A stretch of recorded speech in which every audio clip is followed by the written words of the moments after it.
A sirene da ambulância cortou o ar noturno de Lisboa como uma lâmina afiada, e quando pelas ruas estreitas do bairro Alto enquanto Tomás corria, o coração martelando contra as costelas como se quisesse escapar. Ele tropeçou em uma pedra solta da calçada, o telefone escorregando de sua mão suada, mas o pegou no ar, os olhos fixos na mensagem que piscava na tela. Eu sei o que você escondeu há 10 anos. Encontre-me no Miradouro antes que seja tarde. O remetente era desconhecido, mas aquelas palavras o atingiram como um soco no estômago, trazendo de volta o fantasma de uma noite que ele jurara enterrar para sempre. Quem diabos era capaz de desenterrar o passado assim, no exato momento em que sua vida como CEO da Nova Porto Tech parecia finalmente blindada contra qualquer rachadura? Tomás parou ofegante no topo da escadaria íngreme, o suor escorrendo pela testa apesar do vento fresco do Atlântico que soprava do Tejo. Aos 35 anos, ele era o epítome do sucesso discreto, ternos sob medida de alfama, reuniões em hotéis de luxo no Chiado, e uma rede de contatos que o protegia como uma armadura invisível. Mas naquela noite, tudo desmoronava. A mensagem não era só uma ameaça, era um espelho cruel, refletindo o jovem de 25 anos que ele fora, apaixonado, imprudente, e profundamente envergonhado por um amor que a família e a sociedade portuguesa conservadora de então rotulavam como aberração. Ele encostou-se à parede de azulejos rachados do Miradouro, o fado melancólico vazando de um bar próximo como trilha sonora de sua angústia. Quem é você? Murmurou para si mesmo, os dedos tremendo enquanto digitava uma resposta impulsiva. Onde exatamente? E por que agora? A resposta veio quase imediata. Olhe para trás. Estou aqui desde o início. Tomás girou nos calcanhares, o estômago revirando, e lá estava ele, Rafael, o fantasma vivo, encostado à grade enferrujada do Miradouro, com o mesmo sorriso torto que outrora o desarmava. 10 anos não haviam apagado as sardas no nariz dele, nem o brilho desafiador nos olhos castanhos, mas agora havia algo mais, uma cicatriz fina na bochecha esquerda, como uma marca de batalha que Tomás não reconhecia. Você. Como? Gaguejou Tomás, a voz rouca de choque e algo mais profundo, uma faísca de raiva misturada a um anseio que ele pensara extinto. Rafael deu um passo à frente, o vento bagunçando seus cabelos cacheados, e estendeu a mão com um envelope amarelado. Porque segredos como o nosso não morrem, Tomás. Eles fermentam, como o vinho do Douro. E o seu? Bem, ele está prestes a explodir. Eles se sentaram em um banco de pedra fria, o envelope entre eles como uma bomba relógio. Rafael explicou calmamente, como se recitasse um poema de Fernando Pessoa. Ele havia voltado a Lisboa após anos em Porto, trabalhando como ativista LGBTQ+, em uma ONG que combatia a discriminação nas pequenas vilas do interior. A mensagem. Uma pista anônima de um ex-funcionário da Nova Porto Tech, alguém que descobrira o incidente de 2015, aquela noite chuvosa em que Tomás, pressionado pelo pai conservador e pelo conselho da empresa familiar, havia forçado o fim do relacionamento deles, espalhando rumores para encobrir o escândalo. Você me destruiu para salvar sua imagem, disse Rafael, a voz baixa mas afiada como uma navalha. Eu saí da cidade como um criminoso, enquanto você subia ao topo. Mas agora, com essa fusão bilionária que você está negociando, o passado volta para cobrar. Tomás sentiu o mundo girar, a fusão com a gigante espanhola era o ápice de sua carreira, mas se o segredo vazasse, as cartas que ele escrevera para Rafael, queimadas em segredo, mas copiadas por um criado leal, tudo ruiria. Não só a empresa, mas a fachada que ele construíra, o CEO solteiro, o workaholic, intocável. Enquanto caminhavam de volta pelas ruelas labirínticas, o silêncio entre eles era carregado de eletricidade. Tomás queria gritar, negar, mas as palavras de Rafael ecoavam. Eu não vim por vingança. Vim porque ainda sinto, Tomás. E você também, admita. Eles pararam em uma praça escondida, onde uma fonte borbulhava sob luzes amareladas, e por um instante, o tempo retrocedeu.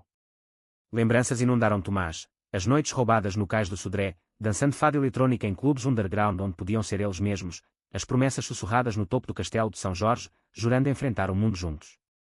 Mas o mundo português de então, ainda marcado por ecos da ditadura e da Igreja Católica opressiva, não perdoava. A família de Tomás, donos de vinhedos no Alentejo, via o homossexualismo como uma mancha indelével. Eu escolhi sobreviver, murmurou Tomás, os olhos marejados. Mas e se a sobrevivência for só outra prisão? A manhã seguinte amanheceu cinzenta sobre Lisboa, com nuvens baixas ameaçando chuva. Tomás acordou em seu apartamento minimalista no Príncipe Real, o envelope rasgado na mesa de cabeceira como um lembrete acusador. Ele checou o celular, dezenas de e-mails sobre a fusão, mas nenhum de Rafael. Em vez disso, uma notificação de uma conta anônima no Instagram, uma foto borrada deles dois, jovens e rindo em uma praia de Cascais, com a legenda, o que o CEO esconde. O pânico subiu como baile. Quem mais sabia? Ele ligou para sua assistente, Clara, uma aliada discreta na empresa, mulher trans que ele contratara anos antes para sinalizar compromisso com diversidade. Clara, marca uma reunião urgente com o jurídico. E investigue vazamentos internos. Mas enquanto falava, seu telefone vibrou novamente. Rafael. Café no A Brasileira. Precisamos planejar antes que isso vire um circo. No café histórico, com suas paredes forradas de azulejos e o aroma de pastel de nata fresco, eles se encontraram em uma mesa nos fundos.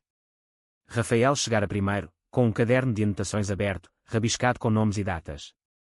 O vazador é o Paulo, seu antigo sócio júnior. Ele foi demitido mês passado e agora quer revanche. Tem cópias das cartas que você me escreveu, aquelas que eu guardei como prova de que nosso amor era real. Tomás engoliu em seco. As cartas eram seu calcanhar de Aquiles, palavras cruas de vulnerabilidade que ele nunca mostrara a ninguém mais. Porque você as guardou. Depois de tudo.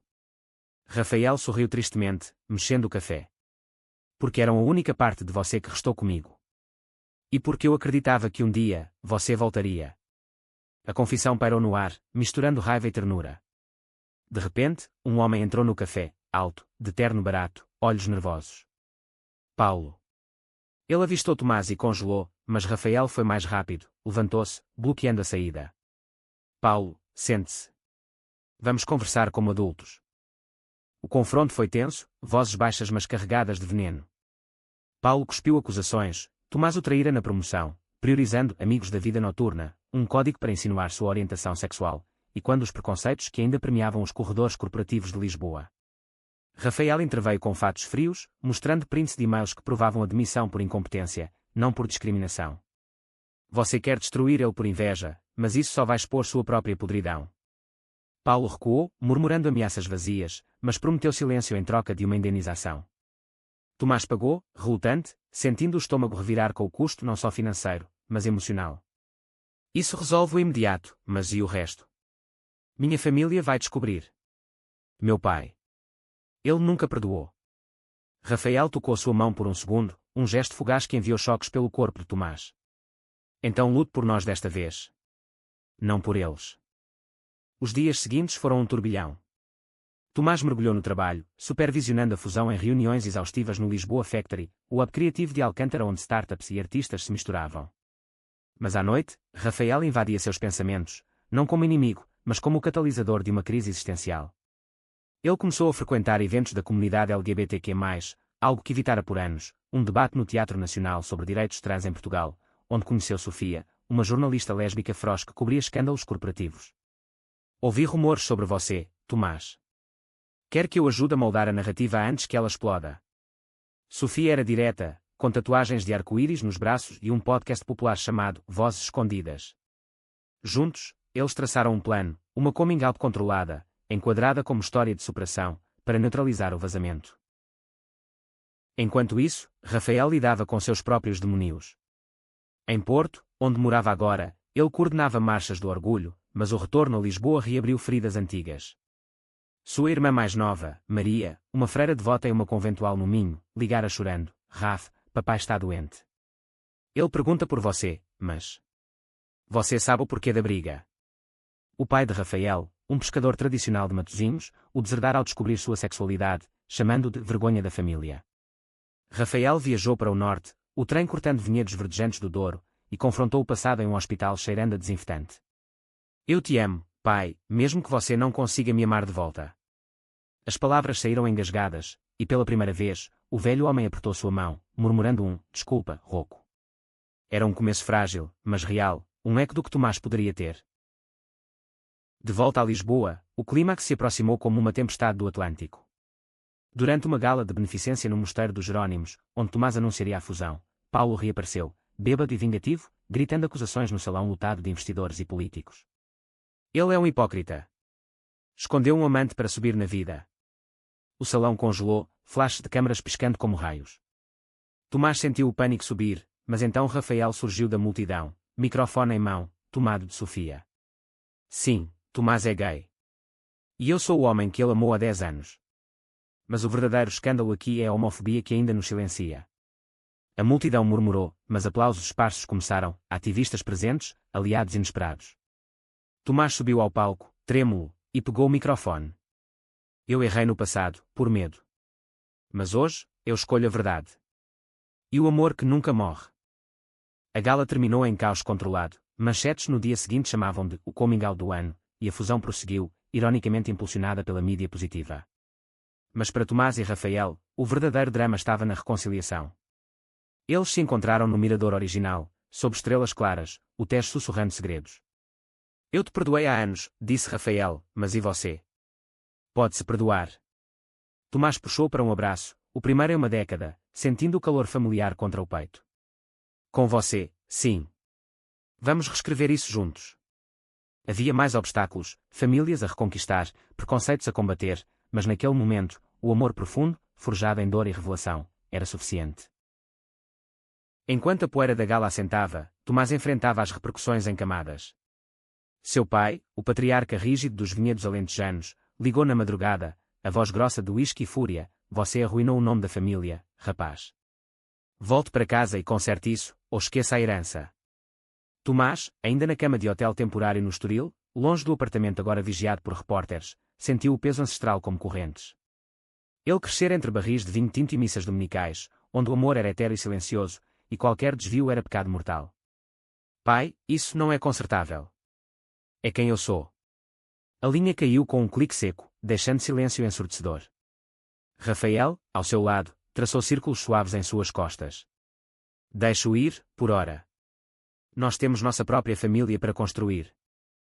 Sofia, a jornalista, tornou-se uma aliada crucial. Seu podcast explodiu com episódios sobre o caso, entrevistando Tomás em uma sessão vulnerável gravada à beira-mar em Cascais.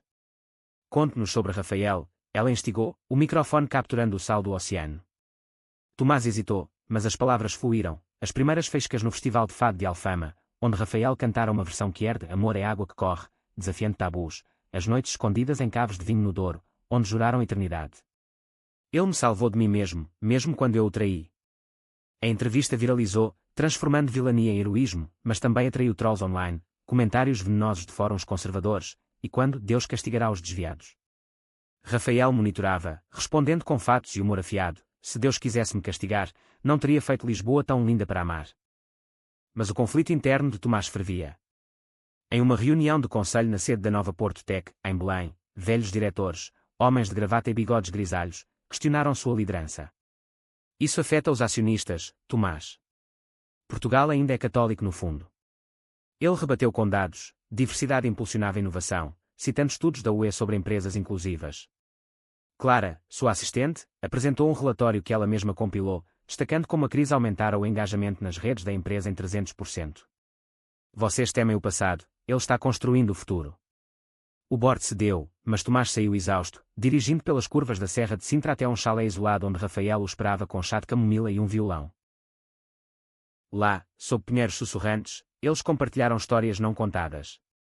Rafael revelou sua própria jornada. Após a separação, ele afundara em depressão, mudando-se para Barcelona por um tempo, onde se envolveu com um grupo de arte que era. Pintei você em todas as telas, raivoso, depois perdoador. Tomás, tocado, confessou seu celibato forçado desde então, uma penitência autoimposta. Eu me convenci de que não merecia amor. O beijo que se seguiu foi casto, mas carregado, selo de uma promessa renovada. No entanto, um passo em falso veio. Maria, irmã de Rafael, apareceu inesperadamente em Lisboa, convidada por ele para uma reconciliação familiar. Freira ou não, ela era feroz em sua fé progressista, mas ao ver Tomás, franziu a testa. Meu irmão sofreu por você. Prove que mudou.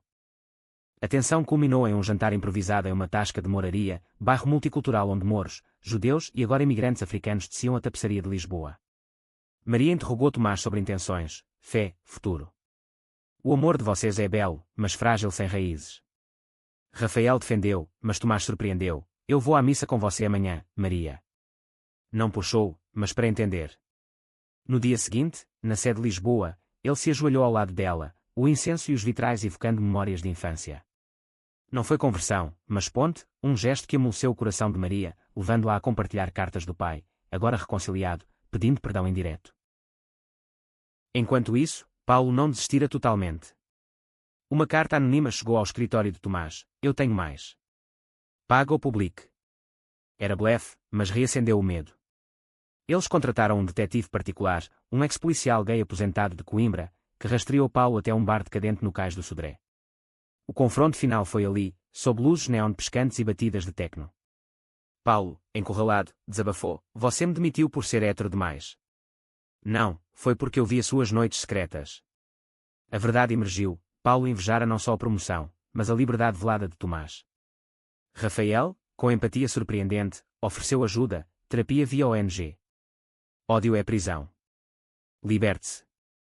Paulo aceitou, um arco de redenção inesperado. Com o vazamento neutralizado, Tomás e Rafael enfrentaram o maior teste, o pai de Tomás. Eles viajaram ao Alentejo, terras áridas de sobreiros e cortiçais, onde o ar cheirava a terra vermelha.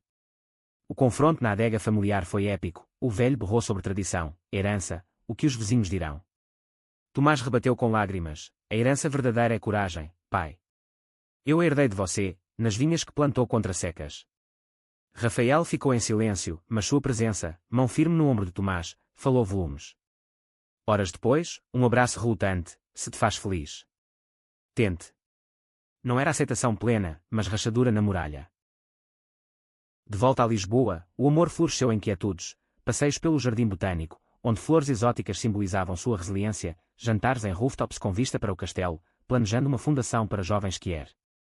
Mas um twist veio, Sofia descobriu que Paulo trabalhava para um rival corporativo, sabotagem orquestrada.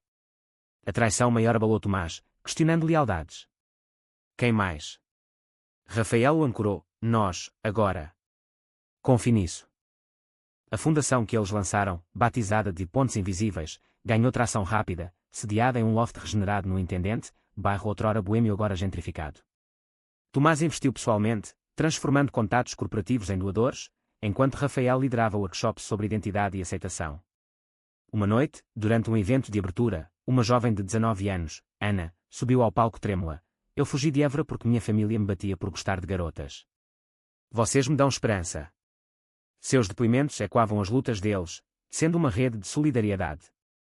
Mas o sucesso atraiu inveja, um artigo difamatório no jornal conservador, O Guardião, rotulando a fundação de propaganda antifamília. Tomás processou por calúnia, mas o dano colateral veio, ameaças anônimas, pichações no loft com cruzes e insultos homofóbicos. Rafael, endurecido por anos de ativismo, organizou uma contramanifestação no Rossio, coração histórico de Lisboa, com cartazes coloridos e discursos inflamados. Portugal marchou pela democracia em 1974, agora, marchemos pela igualdade. Centenas se juntaram, de drag queens de chelas a executivos aliados, transformando o ódio em hino. Tomás falou pela primeira vez publicamente como casal, voz firme, nosso amor não é segredo, é farol. A multidão rugiu, mas nos bastidores, ele confessou a Rafael, tenho medo de te perder nisso tudo. A exposição. Rafael riu suavemente, perder. Nós nos encontramos de novo. Isso é ganhar. Entretanto, o passado de Rafael ressurgiu em forma sombria. Um ex-namorado de Barcelona, Miguel, contatou-o via e-mail, voltei a Portugal. Preciso te ver. Ainda sinto sua falta. Miguel era carismático, um escritor que era famoso por romances eróticos velados, mas tóxico, ciumento, manipulador, o que quase destruíra Rafael anos antes. Ele apareceu em um workshop da Fundação, charmoso como sempre, sussurrando, Tomás é só uma fase de redenção. Nós éramos fogo. Rafael hesitou, memórias de noites passionais em Ramblas o assombrando, mas recusou, fogo queima, Miguel. Eu escolho chama constante agora. O ciúme de Tomás explodiu em uma discussão acalorada no apartamento deles, agora compartilhado, com livros de Rafael misturados a relatórios de Tomás. Ele te conhece de formas que eu não. E se você voltar? Gritos ecoaram pelas paredes de estuque, lágrimas fluindo. Rafael rebateu, você me abandonou uma vez por medo. Não faça de novo por dúvida. O silêncio que seguiu foi ensurdecedor, quebrado só pelo choro abafado de Tomás. Eles se reconciliaram ao amanhecer, caminhando pelo Tejo, mãos entrelaçadas. Desculpa. Meu medo é herança familiar, pai me ensinou a duvidar do amor não convencional. Rafael compartilhou sua própria insegurança, eu temo ser o ativista que te arrasta para baixo na carreira. A vulnerabilidade os uniu mais, transformando conflito em intimidade emocional. Sofia, sempre a ponte, sugeriu terapia de casal com um psicólogo que era de Setúbal, especialista em traumas de minoria. Sessões semanais no consultório com vista para o Sado revelaram camadas, Tomás lutava com a internalizada homofobia, e quando sermões de infância, Rafael, com abandono e sujo de um pai ausente. Vocês são sobreviventes, disse o terapeuta, mas sobrevivência sem cura é metade da vida. Eles saíram fortalecidos, incorporando lições, datas semanais sem trabalho, cartas trocadas como as antigas, mas agora honestas. Um alto tranco veio com a gravidez surpresa de Clara, sua assistente. Solteira, ela revelara em uma reunião, é de um doador anônimo. Quero ser mãe, mas o mundo trans não facilita a adoção. Tomás e Rafaela a apoiaram, transformando a fundação em hub para famílias LGBTQ+ em formação. Isso humanizou Tomás publicamente, mas atraiu escrutínio, um documentário da RTP questionando se eu usa causa para PR. Ele rebateu em entrevista ao vivo, olhos nos de Rafael off-câmara, não uso, vivo. Enquanto o outono tingia Lisboa de ocre, uma crise familiar uniu todos. O pai de Tomás sofreu um derrame nos vinhedos, chamando-o de volta ao Alentejo. Rafael insistiu em ir, somos um time. No hospital de Évora, o velho homem, fraco mas lúcido, estendeu a mão a Rafael, ouvi sobre vocês. Se meu filho te escolheu. Bem-vindo. Lágrimas fluíram, redenção tardia, mas profunda. Maria, de Rafael, voou de Porto, trazendo o pai dela, agora em cadeira de rodas, para um encontro improvável. Duas famílias fragmentadas tecendo laços sob oliveiras antigas. De volta, a fusão se concretizou em uma cerimônia no padrão dos descobrimentos, simbolizando explorações novas. Tomás discursou sobre descobrir-se, aludindo ao amor. Mas o twist final, Miguel, rejeitado, vazou mentiras sobre Rafael, acusações falsas de infidelidade para desestabilizar. Escândalo breve, mas doloroso. Tomás duvidou por uma noite, mas confrontou Miguel em um café de Alfama. Mentiras destroem, verdade constrói. Saia da nossa vida. Com provas de Sofia, o caso morreu. Noite de ano novo no Terreiro do Paço, fogos estourando sobre o Tejo, eles brindaram, ao segredo que nos salvou. Amor, outrora escondido, agora farol. O ano novo trouxe calmaria aparente, mas sob a superfície, tensões fermentavam como mosto nas adegas alentejanas. A Fundação, Pontes Invisíveis, expandiu, abrindo um centro de apoio em Faro, Algarve, para jovens isolados no sul conservador. Tomás e Rafael viajaram para a inauguração, dirigindo pela Costa Dourada, parando em praias escondidas onde o mar lambia falésias. Aqui, sinto liberdade, disse Rafael, pés na areia fria de janeiro.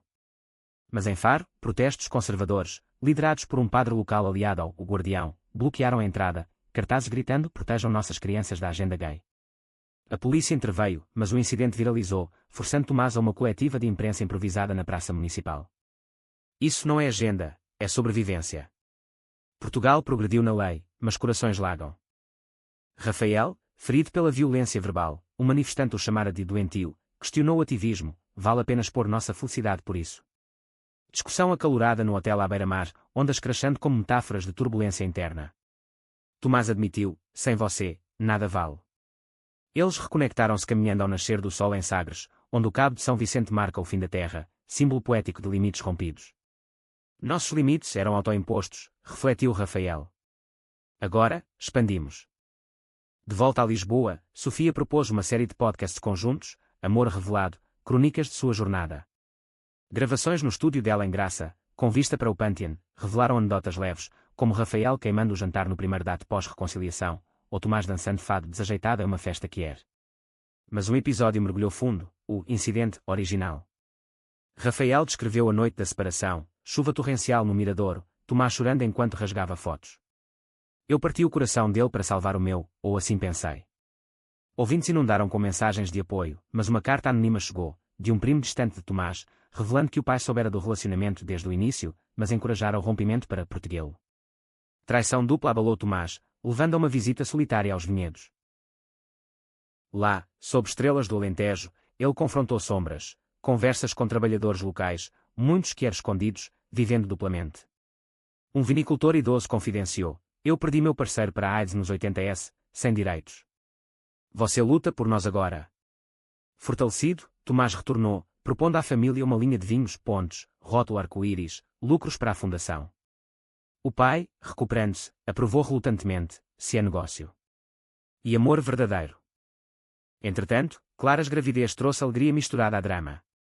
Ultrassom revelou gêmeos, mas complicações médicas, estresse de discriminação no sistema de saúde português, a internaram em Lisboa. Tomás e Rafael viraram tios honorários, Rafael pintando murais no quarto do bebê, Tomás negociando licenças flexíveis para pais que eram na empresa. Mas um susto, Clara sofreu pré-eclâmpsia, parto prematuro. Nasceram saudáveis, mas o hospital recusou inicialmente visitantes não binários da rede de apoio.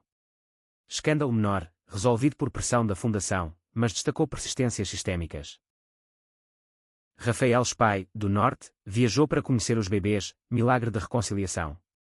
Em uma visita ao hospital, ele e o pai de Tomás se encontraram pela primeira vez, dois velhos pescadores e vinicultores trocando histórias de mares e safras, ignorando gerações de preconceito. Filhos nos ensinam humildade, disse o pescador, apertando a mão do outro. Momentos assim teciam a tapeçaria familiar. Um conflito inesperado surgiu com Maria, irmã de Rafael. Apaixonada por uma noviça no convento, ela confidenciou dúvidas sobre votos. Meu amor por ela é puro, mas a igreja. Rafael e Tomás a aconselharam, conectando-a a grupos católicos progressistas em Lisboa. Sua jornada paralela espelhava a deles, amor desafiando dogmas. Ela escolheu ficar, mas com ativismo interno, uma freira que ergue na sombra. Na empresa, a fusão pós-anúncio trouxe desafios, integração cultural com a equipe espanhola, onde Tomás enfrentou microagressões, piadas veladas sobre sensibilidades portuguesas. Ele liderou treinamentos de diversidade, convidando Rafael como palestrante. Um executivo espanhol, Closted, approchou depois, sua coragem me inspira. Talvez eu. Semente plantada, rede expandindo. Twist dramático, durante uma conferência Tech em Porto, Miguel reapareceu, agora como orador convidado. Ele corneré de Rafael no lobby do Hotel Intercontinental. Eu publiquei um livro sobre nós. Semi-ficcional, mas revelador. Páginas vazadas descreviam intimidades passadas, distorcidas para drama. Rafael processou por difamação, mas o dano emocional foi real. Tomás leu trechos, ciúme reacendendo. Era passado, mas dói como presente. Noite de lágrimas no quarto de hotel, vista para o Douro iluminado. Confie no nosso agora, implorou Rafael. Eles queimaram as páginas metaforicamente, em uma fogueira simbólica no Ribeirinho, cinzas no rio como exorcismo. A crise fortaleceu-os, levando a uma viagem de cura, trem do Douro, de Porto a Pinhão, parando em quintas para degustações. Lá, sob parreiras, eles renovaram votos informais, anéis simples de cortiça, promessas de honestidade. Contra tempestades, brindou Tomás. Primavera chegou, florescendo jacarandás roxos em Lisboa. A Fundação celebrou aniversário com festival no Jardim da Estrela, música Kier, food trucks alentejanos, discursos de Ana, agora voluntária. Mas uma surpresa, o governo premiou Tomás com medalha de Direitos Humanos, cerimônia no Palácio de Belém. Ele dedicou a Rafael, meu segredo, meu salvador. Contagem de palavras aproximada para esta seção, 1000. Total acumulado, 4000. Continuação em file 5. Com o prémio, veio escrutínio maior, uma investigação jornalística profunda por Sofias Rival, questionando finanças da Fundação. A auditoria revelou irregularidades menores, doações mal rotuladas, nada criminoso, mas suficiente para manchetes, escândalo no paraíso que é. Tomás enfrentou o BOR novamente, desta vez com Rafael ao lado virtualmente. Transparência total, decretou, publicando relatórios abertos. A crise passou, mas ensinou lição, poder atrai abutres. Rafael, inspirado, iniciou projeto artístico, murais em bairros periféricos como Amadora, retratando histórias LGBTQ+ portuguesas, de marinheiros sodomitas na era dos descobrimentos ativistas da Revolução dos Cravos. Tomás financiou, mas o mural em Chelas foi vandalizado, pintado de preto. Resposta: recriação comunitária, evento que uniu imigrantes e locais em catarse coletiva. Pessoalmente, eles navegaram em seguranças sutis. Tomás, high profile agora, recebia propostas, jantares amigáveis de investidores solteiros. Ele recusava, mas contava a Rafael, transparência nos salva. Rafael, por sua vez, lidava com burnout ativista, noites insones sonhando com protestos passados. Terapia continuou, agora individual, Rafael explorando raízes em Matosinhos, visitando a praia onde outrora pescava com o pai, agora reconciliado em passeios de barco. Clara gêmeos batizados em cerimônia ecuménica, Padre Kier, Rabino, Imã, simbolizando pluralismo. Tomás e Rafael como padrinhos, prometendo proteção. Mas drama, um tio conservador de Clara boicotou, espalhando fofocas familiares. Ela confrontou, meus filhos terão tios gays melhores que tios preconceituosos. Família rachada, mas curada em partes. Um arco de amizade emergiu com Paulo, o ex-inimigo. Após terapia, ele voluntariou na Fundação, canalizando arrependimento em advocacy corporativo. Eu era o monstro que temia, admitiu em workshop. Redenção dele humanizou Tomás, todos merecemos segundas chances. Verão os levou a férias em Madeira, ilhas vulcânicas onde levadas cantam em levadas escondidas. Caminhadas por trilhas floridas, mergulhos em piscinas naturais, metáfora de imersão total no amor. Mas um telefonema, pai de Tomás piorando, câncer descoberto. Eles voaram de volta, Tomás ao lado da cama no hospital de Évora, Rafael cozinhando sopas alentejanas. Obrigado por trazê-lo de volta, sussurrou ao velho a Rafael antes de partir pacificamente. Funeral nas Vinhedos, eulógia de Tomás, ele plantou sementes de força, mesmo em solos áridos. Herança, os vinhedos para Tomás, com cláusula para pontes, vinhos. Outono trouxe luto, mas crescimento. Rafael propôs, vamos adotar. Discussões profundas, capacidade, sociedade, legados. Eles aplicaram por Fostering primeiro, acolhendo um adolescente trans fugido de Braga, João. Sua integração, noites de conversas no sofá, aulas de arte com Rafael, mentoria tech com Tomás, testou paciência, mas enriqueceu. João's arte exposta na Fundação, catarse coletiva. Twist, vazamento antigo ressurgiu, carta de Tomás para Rafael, autêntica, leiloada por colecionador anónimo. Mídia sensacionalizou, mas eles abraçaram, edição especial do podcast Lendo-a integralmente, transformando vulnerabilidade em manifesto. Palavras de amor não envelhecem. Inverno, Natal em Porto com família de Rafael expandida, Maria trazendo parceira secreta, pescador contando lendas do mar. Neve rara no norte, luzes no Ribeira. Resolução, amor como ponte sobre abismos. O ciclo fechou-se na primavera seguinte, com a Fundação consolidada como pilar nacional. Evento anual no Castelo de São Jorge, onde tudo começara, mirador agora com placa, lugar do reencontro. Tomás discursou sob bandeiras arco-íris, segredos nos definem até que os revelamos. Rafael, ao seu lado, acrescentou, e no revelar, encontramos graça. João, agora integrado, performou spoken word sobre transição, aplausos e quando pelas muralhas medievais. Claras família reunida, gêmeos rindo. Sofia documentando para a série Netflix, globalizando a história. Conflitos residuais, lei pendente no Parlamento sobre casamento igualitário pleno, lobby conservador resistindo. Tomás testemunhou em Bruxelas, Rafael marchando em Lisboa. Vitória parcial, emenda aprovada, celebrada com beijos públicos no Rossio. Pessoalmente, eles compraram casa em Sintra, vila neoclássica entre colinas míticas, jardim com laranjeiras. Noites de fado caseiro, Rafael cantando, Tomás cozinhando bacalhau. Casamento civil no Tejo, só família e amigos, votos e quando promessas de 10 anos atrás. Mas um último eco do passado, envelope anónimo chegou, contendo foto deles jovens, com nota, de um amigo verdadeiro. Continuem brilhando. Remetente. O criado leal que copiara cartas, agora idoso em retiro, velando por eles à distância.